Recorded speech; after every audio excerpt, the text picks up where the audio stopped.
ভাবুন তো, এমন এক মেয়ে যার বাবা কলা বিক্রি করে সংসার চালান, যে ছোটবেলায় অনেকদিন ঠিকমতো খেতেও পেত না।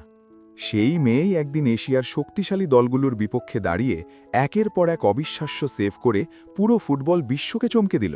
হ্যাঁ, আমরা কথা বলছি বাংলাদেশের নতুন গোলকিপিং সেন্সেশন মিলি আক্তারকে নিয়ে। এশিয়ান কাপের প্রথম 2 ম্যাচেই দুর্দান্ত পারফরম্যান্স করে এখন আলোচনার কেন্দ্রবিন্দুতে এই তরুণ গোলরক্ষক। চারদিকে তাকে নিয়ে চলছে ব্যাপক মাতামাতি। হবেই বা না কেন? শক্তিশালী চীন আর উত্তর কোরিয়ার বিপক্ষে মিলি যে পারফরম্যান্স করেছেন তা সত্যিই অবিশ্বাস্য। কিন্তু প্রশ্ন হল, কে এই মিলি আক্তার? কিভাবে উঠে এলেন তিনি? তার শুরুর গল্পটাও কি এতটাই রঙিন ছিল? চলুন জেনে নেওয়া যাক মিলি আক্তারের অজানা সেই গল্প। 2006 সালে ময়মনসিংহের নান্দাইলে অত্যন্ত দরিদ্র একটি পরিবারে জন্ম মিলির। 4 ভাইবোনের মধ্যে তিনি সবার ছোট। তার বাবা শামসুল হক কলা বিক্রি করে কোনোমতে সংসার চালান। সরকারের আশ্রয়ন প্রকল্পের একটি ছোট্ট ঘরেই থাকে পুরো পরিবার। নেই নিজের কোনো জমি জমা। ছোটবেলা থেকেই দারিদ্র্যের সঙ্গে লড়াই করেই বড় হয়েছেন মিলি। কখনো খেয়ে কখনো না খেয়ে কাটাতে হয়েছে দিন। মেয়ের কথা বলতে গিয়ে কান্নায় ভেঙে পড়েন তার বাবা। তিনি বলেন, ছোটবেলা থেকেই মেয়েকে ভালো খাবার বা ভালো পোশাক দিতে পারিনি। তবে মিলির স্বপ্ন ছিল বড়, আর সেই স্বপ্নের পথে যাত্রাটাও ছিল মোটেও সহজ নয়। গ্রামের মানুষের কটু কথা, দারিদ্র্য আর নানা বাধা পেরিয়ে আজকের এই মিলি আক্তার হয়ে উঠেছেন বাংলাদেশের মিলি। গোলকিপার হওয়ার গল্পটাও বেশ অদ্ভুত। ছোটবেলায় প্রাইমারি স্কুলে খেলাধুলার সময় কেউ গোলকিপার হতে চাইত না, তাই বাধ্য হয়েই গোলবারের নিচে দাঁড়াতেন মিলি।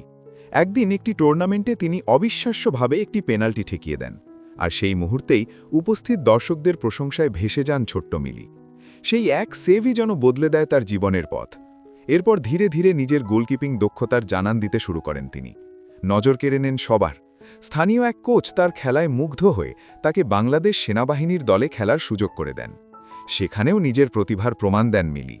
এরপর সুযোগ পান বাংলাদেশের বয়সভিত্তিক দলে। তারপর আর পেছনে ফিরে তাকাতে হয়নি তাকে। তিনি ছিলেন সাফ অনূর্ধ্ব 19 চ্যাম্পিয়ন দলের গর্বিত সদস্য। কিন্তু গল্পের আসল মোড় তখনও বাকি ছিল। মিলি প্রথমবারের মতো এশিয়ান কাপ খেলতে যাওয়া বাংলাদেশের স্কোয়াডে জায়গা করে নেন। তবে তখনও হয়তো খুব কম মানুষই ভাবতে পেরেছিল যে এই মেয়েটি খুব শিগগিরই ইতিহাস গড়তে চলেছে। 3 মার্চ 2026 এশিয়ান কাপের প্রথম ম্যাচে 9 বারের চ্যাম্পিয়ন শক্তিশালী চীনের মুখোমুখি হয় বাংলাদেশ। সবার ধারণা ছিল 2 বারের সাফ চ্যাম্পিয়ন গোলকিপার রূপনা চাকমাই থাকবেন শুরুর একাদশে। কিন্তু কোচ পিটার বাটলার দিলেন বড় চমক। রূপনার জায়গায় একাদশে নামালেন তরুণ গোলকিপার মিলি আক্তারকে। এ সিদ্ধান্তে চারদিকে শুরু হয় সমালোচনার ঝড়। কিন্তু ম্যাচ শুরু হওয়ার কিছুক্ষণের মধ্যেই বদলে যায় পুরো দৃশ্যপট। একের পর এক অবিশ্বাস্য সেভ করে বাংলাদেশকে ম্যাচে টিকিয়ে রাখেন এই তরুণ গোলরক্ষক। ইউরোপের বড় বড় ক্লাবে খেলা তারকাদের শটও দারুণভাবে রুখে দেন তিনি। মুহূর্তের মধ্যেই সমর্থক, প্রতিপক্ষ দলের কোচ ও খেলোয়াড় সবার মন জয় করে নেন মিলি।